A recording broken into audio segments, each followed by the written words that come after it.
जय जय, गोपाल जय जय, राधा रमण हरि गोविंद जय जय। आज का प्रसंग है भगवान की पहले वंदना विष्णु भगवान की। कैसा स्वरूप है उनका कि शांताकारं भुजगशयनं पद्मनाभं सुरेशं विश्वाधारं गगनसदृशं मेघवर्णं शुभांगं लक्ष्मीकान्तं कमलनयनं योगिभिर्ध्यानगम्यं वन्दे विष्णुं भवभयहरणं सर्वलोकैकनाथं। ऐसे भगवान विष्णु भगवान जो शांत स्वभाव में बैठे हुए हैं, सर्पों की शेष सैया बनी हुई है, पद्मनाभम सुरेशम कमल की नाभि से प्रकट हुए हैं, संसार को जो धारण किए हुए हैं, गगन के सदस्य आकाश के समान जिनका नील वर्ण है, लक्ष्मी कांतम लक्ष्मी की जी के जो पति हमेशा से बने हुए हैं और अनंत काल तक रहते हैं, लक्ष्मी कांतम कमल के समान जिनके नेत्र हैं, योगी भी ध्यान गम्यम योगी ऋषि मुनि जिनका हमेशा ध्यान करते हैं, ऐसे हम विष्णु भगवान की वंदना करते हैं। अब भगवान का स्वरूप, भगवान का चरित्र, आज का चरित्र है ध्रुव चरित्र, महाध्रुव जी का चरित्र। ध्रुव चरित्र में मानस में भी गोस्वामी तुलसीदास जी ने लिखा है कि स्वयंभू अरो मनुष्य रूपा, स्वयंभू अरु मनुष्य रूपा, स्वयंभू अरु मनुष्य रूपा, जिनती भई नर सृष्टि अनूपा, दंपति धर्म आचरण नीका, अजहु गाव जिनके श्रुतली का, प्रियुत्तानो पाद फुत जाफू, ध्रुव हरि भगति भय फुत जाफू, प्रियुत्तान पाद फुत ताफू, ध्रुव हरि भगते भय फुत जाफू, ध्रुव हरि भगति भय फुत जाफू। इस प्रकार से स्वयंभू मनफत रूपा के पुत्र थे उत्तानपाद महाराज, और उत्तानपाद के दो रानियां थी, एक का नाम था फुर्ची और एक का नाम था फुनीति। तो फुर्ची बड़ी सुंदर थी, रूपवान थी, और फुनीति जो है नीतवान थी। राजा जो है फुर्ची को ज़्यादा चाहते थे, फुनीति को कम ध्यान देते थे। तो उनके फुनीति के ध्रुव महाराज प्रकट हुए और फुनीति के उत्तम हुए। उत्तम को ज़्यादा प्यार करते थे राजा उत्तानपाद। एक बार ध्रुव महाराज 5 वर्ष की उम्र के हो गए और अपनी माता से पूछकर पिताजी के सिंहासन में मिलने के लिए पहुँचे कि मैं भी पिताजी से के दर्शन करूं, मिलूं। तो वहाँ पर सुरुचि और उत्तानपाद राजा सिंहासन में बैठे हुए थे, राजा उत्तम को खिला रहे थे। ध्रुव महाराज को भी उठा लिया, उनको भी गोद में बैठा लिया। लेकिन फुर्ची ने जो है मन उसका शांत हुआ और बोली, ध्रुव को उतार दिया और कहा, जब तुम मेरी कोख से पैदा होगे तब तुम इस सिंहासन के अधिकारी बन सकते हो, मेरा उत्तम ही इसका अधिकारी है। और उतरने पर ध्रुव को बड़ा क्रोध आया। ध्रुव महाराज रोते हुए अपनी माँ के पास आए।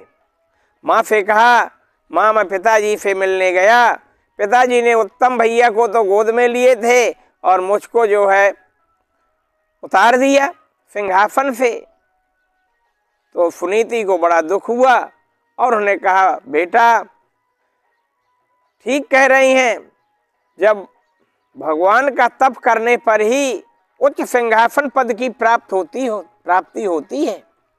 इसलिए तो ध्रुव जी ने संकल्प किया कि माँ आपके मैं समक्ष प्रतिज्ञा करता हूँ कि जो मैं भगवान का तप करूँगा, उस भगवान से मैं मिलूँगा।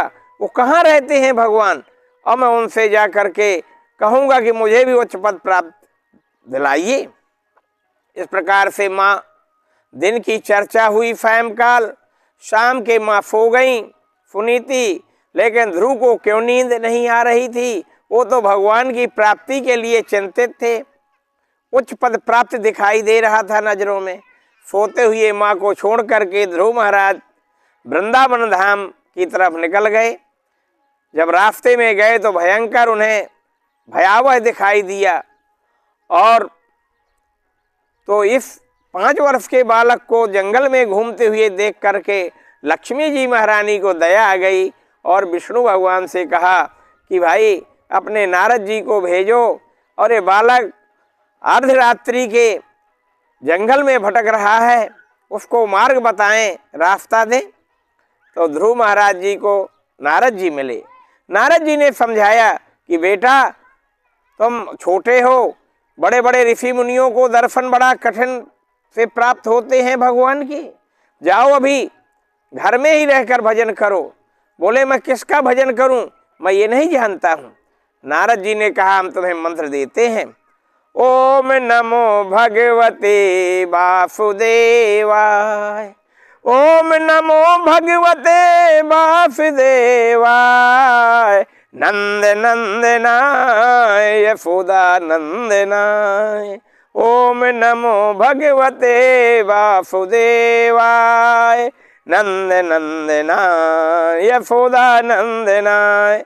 ओम नमो भगवते वासुदेवाय का 12 अक्षर मंत्र का जप दिया करने के लिए नारद जी ने कहा, बेटा अब लौट जाओ घर। फिर भी ध्रुव महाराज नहीं लौटे। जा कर के जमुना जी में स्नान किया और एक पैर से खड़े होकर के वृक्ष के नीचे तप करने लगे। उसी मंत्र का जाप करते रहे और करते हुए भगवान रिद्धियां सिद्धियां भेजी। एक पैर के जल पी करके फिर हवा का पान लेकर के तप करते हुए रिद्धि सिद्धि आई। भोजन लेकर के लक्ष्मी जी ने भेजा। ध्रुव ने आंखें नहीं खोली, तब करते रहे, फिर भी भगवान के दर्शन नहीं हुए। तो चारों तरफ हाहाकार मच गया कि एक बालक इतनी भयंकर तप कर रहा है। भगवान से कहा नारद जी ने कि जाओ उन्हें दर्शन दीजिए। ध्रुव महाराज को भगवान गए और दर्शन देने के लिए। ध्रुव तो आंखें ही नहीं खोल रहे थे, मंत्र जप कर रहे थे। तो विष्णु भगवान ने अपना शंख उनके कपोलों में स्पर्श किया।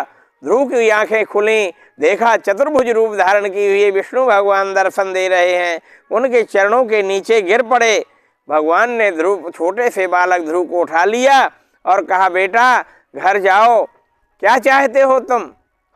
बोले मैं आपके दर्शन करना चाहता था, आप मुझे बताओ मुझे राज सिंहासन कैसे प्राप्त होगा। बोले अब तुम तप भी करो और मैं तुम्हें आशीर्वाद देता हूँ। तुम्हारे पिताजी तुम्हारी माताजी दोनों यहीं लेवाने आएंगी और तुम उनके साथ वापस घर लौट जाना और तुम 36,000 वर्ष तक सिंहासन में बैठ करके राजकाज संभालना। तुम्ही को उच्च पद प्राप्त होगा। इसके बाद फिर तुम मेरे धाम को आना। इस प्रकार से भगवान की स्तुति ध्रुव जी ने की और स्तुति के बाद भगवान अंतर्धान अपने विष्णुलोक को चले गए। ध्रुव कुछ क्षण ही बाद उनके फौज फाटा लिए हुए राजा उत्तानपाद और फुर्ची सुनीति सभी लोग सेना सहित सिंह रथ में आए और ध्रुव को देख करके बड़े प्रसन्न हुए, लेवा गए, उनको राज सिंहासन में बैठाया। ध्रुव महाराज ने 36,000 वर्ष तक राज्य किया। एक बार उत्तम जो है उनको शिकार खेलने के लिए गए तो उत्तम उनको भाई का उनके वध राक्षसों ने कर दिया।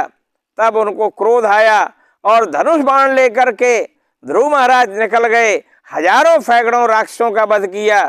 तब उनके पिता स्वयंभू मनु पितृलोक से आके प्रकट हुए और कहा, बेटा तुम एक भाई के बदले हजारों राक्षसों का वध कर दिया, ये तुम भगवान के दर्शन प्राप्त होते हुए भी तुम्हें अभी धर्म का बोध नहीं हुआ, इतने ज्ञानी होकर। तब ध्रुव महाराज ने प्रतिज्ञा किया कि आज से मैं धनुष बाण नहीं उठाऊंगा और सिंहासन छोड़ के युवराज बना करके और फिर वो अपना भजन करने लगे।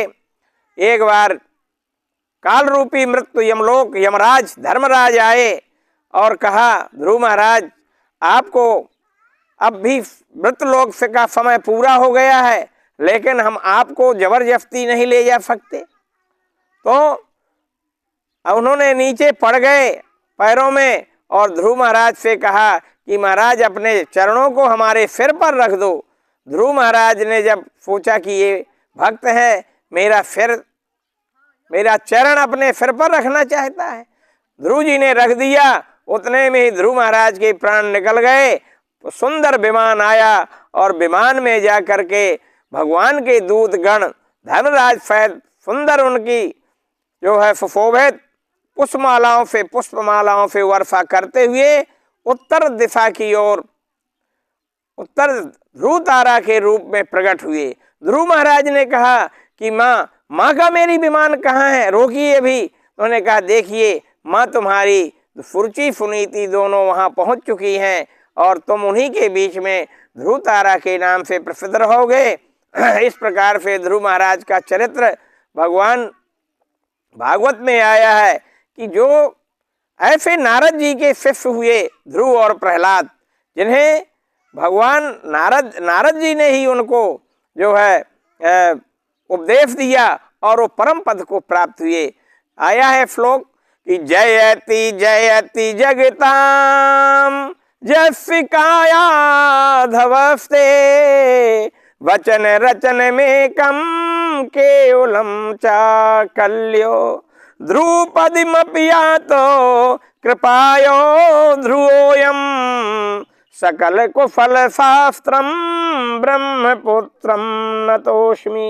ऐसे सकल शास्त्र के पारंगत विद्वान नारद जी को हम प्रणाम करते हैं, जो जिन्होंने ऐसे उनके शिष्य हुए ध्रुव प्रहलाद जैसे।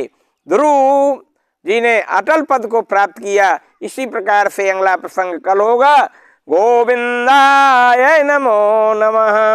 गोविंद जय जय गोपाल जय जय।